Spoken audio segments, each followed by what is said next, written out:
महाराष्ट्रासाठी अत्यंत दुःखद आणि धक्कादायक बातमी समोर आली आहे.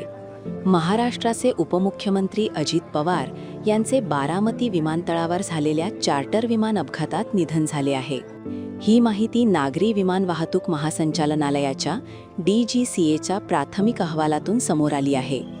DGCAच्या माहितीनुसार चार्टर विमान बारामती विमानतळावर लँडिंग करत असताना अपघातग्रस्त झाले. लँडिंग दरम्यान विमान अस्थिर झाल्याचे सांगण्यात येत असून जमिनीवर आदळताच विमानाला भीषण आग लागली आणि मोठा स्फोट झाला. या विमानात एकूण 5 जण प्रवास करत होते. यामध्ये उपमुख्यमंत्री अजित पवार यांच्यासह एक PSO, एक सहकारी कर्मचारी आणि 2 क्रू मेंबर्स यांचा समावेश होता. या दुर्घटनेत कोणीही बचावू शकले नाही असे DGCAने स्पष्ट केले आहे. अपघाताच्या वेळी विमानतळ परिसरात असलेल्या प्रत्यक्षदर्शींनी थरारक अनुभव सांगितला. तुम्ही कोणाला कळवलं या बाबतीत काय? ते आम्ही मुलाला फोन करायला सांगितला होता, पण त्यांनी कोणाला केला माहित नाही. असं पट्टीवरती लोक असतात ना, वॉचमन, त्यांना केला होता. एरोप्लेन ती वरची. आणि काय पाहिलं तुम्ही? आम्ही बाहेरच काम करत होतो, त्यावेळेस विमान आलं आणि एकदा फेरी घेतली, नंतर उतरायचं होतं, पण ती वर असं चढलंच नाही त्या पट्टीवरती. आणि ज्यावेळेस स्फोट झाला त्यावेळेस ती 2 बॉडी अशा साईडला पडल्या. तर त्या एक बॉडी अशी पूर्ण ही झाली होती आणि एका बॉडीचा तर चेहरा दिसत नव्हता, पूर्ण असं शरीर फुगलं होतं.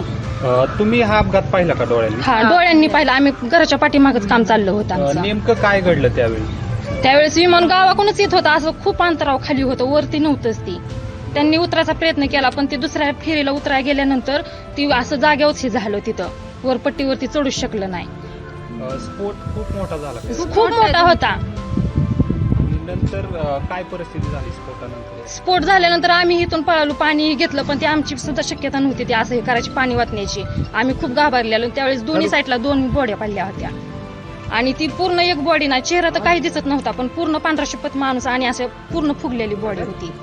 2 बॉड्या साईडला पडल्या, बाकीच्या बॉड्या पूर्ण आत होत्या आणि खूप मोठा जाळ होता तिथं. आम्ही लय घाबरलेलो. त्यांच्या म्हणण्यानुसार विमान उतरत असताना ते अस्थिर दिसत होते. जमिनीवर आदळल्यानंतर विमानाचा स्फोट झाला आणि काही क्षणांतच संपूर्ण विमान आगीच्या भक्ष्यस्थानी गेले. आग इतकी तीव्र होती की बचाव कार्य करणे अशक्य झाले. अजित पवार हे महाराष्ट्राच्या राजकारणातील अत्यंत महत्त्वाचे नेते होते. त्यांनी उपमुख्यमंत्री म्हणून अनेक वेळा जबाबदारी सांभाळली. बारामती मतदारसंघात त्यांचा मोठा जनाधार होता. ते राष्ट्रवादी काँग्रेस पक्षाचे प्रमुख नेते होते आणि महाराष्ट्राच्या राजकारणावर त्यांचा दीर्घकाळ प्रभाव राहिला. या दुर्घटनेनंतर राज्यभरातून शोक व्यक्त केला जात आहे.